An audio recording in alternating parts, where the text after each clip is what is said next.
Heidi here from Rain Country. God is good all the time, and as promised, I'm coming back to this and redoing this video on dehydrating ground meats, and today I'm going to be doing ground Italian sausage, but this will apply to any ground meat or any meat really for that matter. And as I'm explaining this, I'll be adding some photos and video clips here so you can see how it's being done, because I'm going to actually be doing this a little bit later in the day. So the first thing I'm going to do is right here I've got the Butcher Box Italian sausage. Now I tried this last month. I got some in on my last order and decided I'd just give it a try because people had asked me, what about Italian sausage or any kind of sausage for that matter, ground sausage, can I dehydrate that up too? And it's like, well, I'm sure you can, but I should probably try it to make sure. Very, very pleased with the results. And right here is one of the jars of Italian sausage that I did dehydrate up, fat and all, and vacuum sealed into this jar. I just opened it and tasted it. It still tastes wonderful, but you'll notice the difference between the ground beef and the sound of this. Why? Because this has a lot more fat in it. I left a lot more fat in the Italian sausage than I do when I'm doing the ground beef, and I'll explain why in a little bit. But I know a lot of people have this big fear of leaving any kind of fat and stuff when they're vacuum sealing it. This whole botulism fear thing is just getting out of control. Yes, it's real, but you're going to be better off for flavor leaving the fat in, and vacuum sealing actually does help prevent rancidity when you're talking about fats and meat. So it is a very good way to preserve stuff. That one video a couple years ago where I rinsed all the fat out, and that was my second batch. The first batch I didn't rinse all the fat out, I just left it in there, and then compared the two and found it tastes so much better leaving some of the fat in the ground beef. Then you got to thinking, well, wait a minute, why are we so worried about it? Because the Native Americans would make pemmican, which is dried berries, dried meat, and other things, whatever, depending on the tribe, and then they would store it in the fat from the animals. My father-in-law was born and raised the early part of his life in North Carolina, and they didn't have electricity, and they didn't even do the modern canning like we do now. What they did when they butchered a pig, they would store it for the year in its own fat. That's how they stored it to get them through the winter. Don't be so afraid of it. I know there's a lot of people that are kind of doing the fear-mongering thing, and they're probably just sharing what they read or were told from somebody else that was told from somebody else. And where all this started, it's hard to say. But I've been doing some research into it myself, and even going to various university extension sites that talk about vacuum sealing meats and fats, and they talk about how by vacuum sealing you will prevent rancidity. So that's what I'm doing here. I'm leaving all the fat in the ground sausage and some of the fat in the ground beef. So first let me talk about the process before I go too much into that. So it's as easy as, what I do first is I brown the meat. So I'm just going to put it in a pan, brown it and just cook it up and make sure I separate it out. You can leave it in bigger pieces if you want, but especially when you're talking about a sausage that's got a pork base to it, you do want to make sure you get it cooked all the way through. And so I find that best in that case to make sure I'm breaking it up pretty small. You don't have to do that with everything, because even if you have a little bit of raw meat in there and you dehydrate it, it's nothing to worry about. So if you're doing ground beef, ground elk, ground venison, which I've done all of those, then yes, you can leave a little bit in bigger pieces if you want. I just still prefer to break it up smaller when I'm cooking it, and then just get it browned all the way through. And then once I've done that, then the next thing I do is I put it on my silicone trays like this. So I like to do this kind of stuff in my kasori. So I have these silicone trays. If it looks a little bit greasy, it's because I just did some ground beef the other day. All I've done is rinsed it off because I knew I was going to turn around and do the sausage. And then you also can get the round ones like this for your Nesco type dehydrators, and then they make the bigger ones for the Excalibur, and I think there's even more coming out, and there's various different brands out there. I have the Bright Kitchen, but there are a couple others out there that actually have come out since I bought these ones that are actually a little less expensive. So I'll look again and see which one I can find that's got the best price. So if you don't have specifically a Cosori, an Excalibur, or a Nesco, you can still look at the measurements, the dimensions of each of those, and find out which one's going to most closely fit your dehydrator. Now, if you don't have an electric dehydrator, the other option is to use something like a cookie sheet or baking sheet like this. I prefer stoneware, especially for dehydrating. And you can do this in your oven on a low heat, like 200 degrees with the door cracked open so the moisture will come out of the oven as it's dehydrating. Or, as I've also done in the past when dehydrating meats and various things, is using that cookie sheet, and I put it on top of my dehydrator rack that Patrick had built for me several years ago on top of my wood stove. So if you have a wood stove, then that would be something you could do in the wintertime and dehydrate on there. So in the wintertime, I use that a lot on my wood stove. There are several different ways you can do it without doing a big investment, because the silicone trays can be kind of expensive, but I think if you're using an electric dehydrator, I still highly recommend them, because I can use this to dehydrate raw eggs. I can use this to dehydrate broth, which I'm also going to do today along with this, and milk and many other things. So anything that's very runny and liquidy or has a lot of fat in it, like I have here. So I decided to stop using the cloth covers for the meat because I want to leave the fat in, and I don't want the cloth covers getting all saturated with fat or taking the fat out of the meat. Again, with the Italian sausage, I just put that directly onto the trays as is. Drippings, the fat, everything that's in there, so I can keep all that flavor, because obviously there's seasonings in this meat and I want them to stay in there. Now, when it comes to just the plain ground meats, you can add seasonings if you want. That's totally up to you. I prefer to keep it plain because I'm going to use it in different things that I'm going to want different types of seasonings in. So I leave it plain. But what I do with the ground meats, especially the ones that are fattier, that have a higher fat content, is I do still strain them out. And I try to leave some of that fat in, yes, but I also, it's a lot. If it's got a higher fat content in the meat, then you're going to get a lot of fat out and also a lot of drippings from that. What I do is I go ahead and strain it out. I let that fat and the drippings sit for a day until it cools enough where the fat will rise to the top.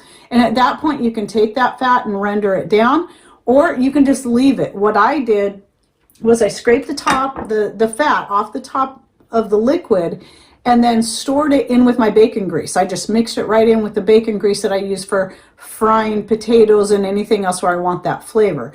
And then the drippings, I separated out into a separate jar, and that I'm going to be putting in on the dehydrator today too. And I'm going to add those drippings to my broth that I'm going to make, because I noticed even in those drippings, once they sat for a while, they did start to get a bit gelatinous. So that's good. So I'm going to add it to my dehydrated bone broth, and that'll just be something I'll use whenever I make soups or anything else. I can throw that in there, or you can use those drippings right away to make a batch of soup or sauce or something.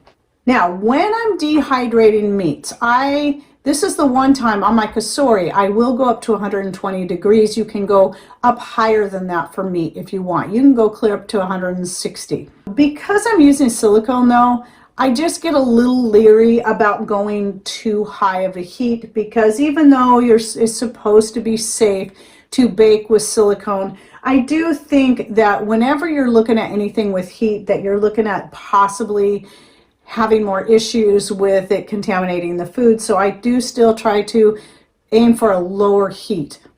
So 120 degrees now is what I do the meat. You can do even lower if you want. I was doing 115, but decided to go ahead and push it up to 118, 115, 120 for just the meat and the broth and so on. But if you're doing it on a stoneware tray like this, you don't have to worry about that. So if you're doing that in your oven, you can set it at 200. That should be a good heat where it will dry it. And if it wasn't even fully cooked, when you put it on there, that would also finish cooking it. And let's see, I think I started setting it at 24 hours, I found. A full day to dehydrate it at that temperature. Now, if you're going for a higher temperature, it might take 12 to 18 hours. So it's going to depend on the temperature that you're using, but I find going 118, 120 for 24 hours seems to work really well. And yes, if you're leaving the fat in, just like with your eggs, when you're dehydrating your raw eggs, you will have an oily layer. Expect that. It's fine. Leave it there. If you still want the nutrients that's in that fat and the flavor, leave it on there and don't freak out about the oil or the fat being on there. If you've just listened to too many people that want to scare you into taking that fat off, you have the option to blot it. Or if you're doing your meats like this, then you can either boil the meat to cook it like some people do, and that will, then when you strain it off, that'll take all the fat out. Or you can rinse it out with really hot water. But I'm still going to recommend leaving the fat in. I haven't had any issues. I did have the first batch I did of the ground beef back in 2020 that I left some of the fat in, and it was excellent. It was so much better than the next batch I did where I rinsed a lot of the fat out, and I wished I wouldn't have done that. And that was the video I shot that I'm like, man, I wish I would have never shot that video now. So, because I'm finding this to be a better method. And then once it's fully dried, you know, that's the thing is just expect it, especially with the sausage, it's going to be very greasy. That's why you hear the two different sounds. You got all that fat in there. It sounds like it's wet. Well, it's just the fat in there. It's still, the meat itself is very dry. It can make it kind of hard to tell whether or not is that fully dry or not. Well, just taste some and feel it between your fingers. You'll know. And just be careful when you taste it, because you'll probably find out it's pretty darn tasty. This stuff is so good, just like this. I could eat it right out of the jar. Same thing with the ground beef, venison, elk. And then what I do, and I left this unsealed after tasting it just so I could show you, is then, yes, I do recommend you vacuum seal into your jars if you're going to store it in jars. Now, you can also just stick it in the, put it in a bag and freeze it, vacuum seal it into bags. I don't prefer vacuum sealing into bags myself. I got away from that for several reasons. But anyway, so I still recommend jars for this. I know it can be an expensive thing trying to get jars if you're just getting started, but I still highly recommend it. So I even freeze a lot of stuff in jars. So I'll just run through quickly the many different ways. You can use the standard food saver tops with your food saver machine if you have one. Some people have a seal mill. I don't know if they work with the food saver tops or if they have their own tops that you can use.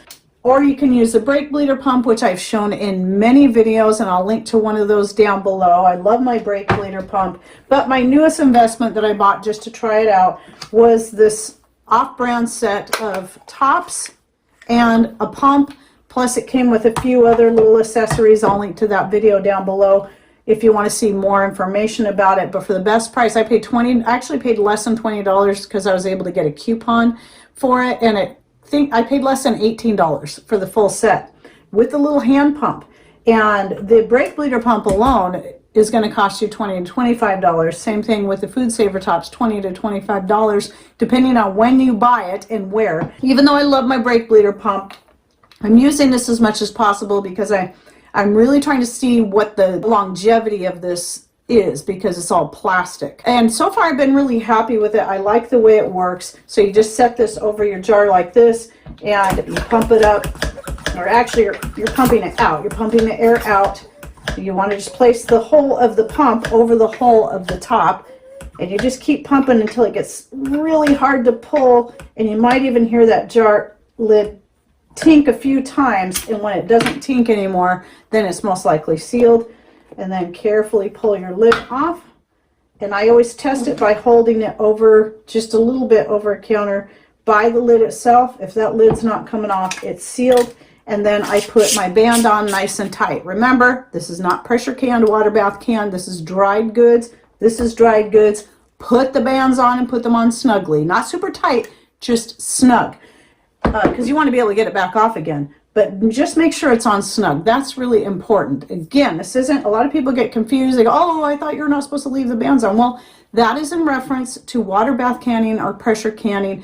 And yes, you can put the bands back on as long as they're clean and dry, and you put them on loosely in certain circumstances. And I do cover that in a separate video that I'll link to down below, when it's safe to go ahead and use the bands on your jars, but why it is recommended to leave them off, or at least put them on very loosely. And that's it. And then I know people are going to ask me, well, how long will it keep? Well, it should keep for years as long as you store it in a cool, dark place. So our main pantry is a bedroom, is one of our kids' old bedrooms. And when they moved out, I turned that into a pantry. And that's where that's not where all of our food storage is, but that's where a lot of our more immediate stuff is stored. I still have a jar back there from 2020, still good. So I know for sure it's going to last at least 2 years, but if it stays sealed, stays cool and dark, it's going to last for many, many years. It should. There's no reason why it should spoil, even with the fat. The biggest concern with the fat is exposure to heat. So if you don't have a room that stays cool enough, I think 70 degrees is the highest you want it to be. And even then, especially when you're talking about fats like this, I would say it should be cooler than that. Now our room back there stays very cool and it stays dark because I have curtains over that room and they don't get opened. And the reason for the dark is not that it's necessarily going to cause it to spoil. The light, when it comes to any food that you have in food storage that's in a clear container, light is what's going to destroy the nutrients. So let's say, you got your freeze-dried foods in there and you're all happy about your freeze-dried foods because you think they save a lot more nutrients, but you're storing it in clear jars in a place that's getting a lot of light or a lot of heat, you're losing all those nutrients. And by the way, the same nutrients that you save by freeze drying over dehydrating, you're going to lose as soon as you cook those items, the same nutrients. So I did a more in-depth video about that and why I finally came to the conclusion that I'm not interested in a freeze dryer. If you want to know, for those of you who have been kind of feeling pressured into buying one, those who have one and you love it, great. I have nothing against that. But I also want to let you know that since shooting that video, I hadn't even got into dehydrating milk, cheese, eggs, and broth at that point. And since then, I've been doing all of those things and very happy with the process. In fact, dehydrating the raw eggs from my chickens has been my favorite way now to preserve them because they take up less room. It's easy. I can store them on a shelf. I don't have to store them in a freezer. As long as you dehydrate them at a low temperature, you can use them for so many things. So anyway, I hope that helped and gave you a little bit more detail and kind of help you understand the way I've sort of evolved the way that I dehydrate my meats and put them up for better flavor and to also just save space. It saves space in the freezer. It saves space even in the cupboard because it is going to take up a little less room in its dehydrated form rather than in its form like this. Let's say you lost power and you don't have a freezer to keep your stuff stored. Is one reason why dehydrating is a great way to store food. But even if you couldn't cook or had water to rehydrate, the dried meats to me are delicious right out of the jar just as is to snack on, and you could still get some protein. And yes, if you have a freeze dryer, freeze drying the meat is an excellent way to do it. I just want those people out there that cannot afford a freeze dryer or are still kind of trying to figure out what they want to do, that you can dehydrate meat. People have done it for centuries without even electric dehydrators or freeze dryers for certain. So I just want you to know there's always less expensive ways to get into stuff. You don't have to run out and buy a freeze dryer right off the bat. Let that be something you think about after you kind of get into dehydrating and see if you like it. And you can always sample some freeze dried foods from places like Mother Earth Products and some of the other brands that are selling the freeze-dried foods and see what you think. And then if you like that, then you'll know, okay, if you really, really like it, then you might decide that a freeze dryer is a good option for you. Anyway, thanks for watching. Take care and God bless.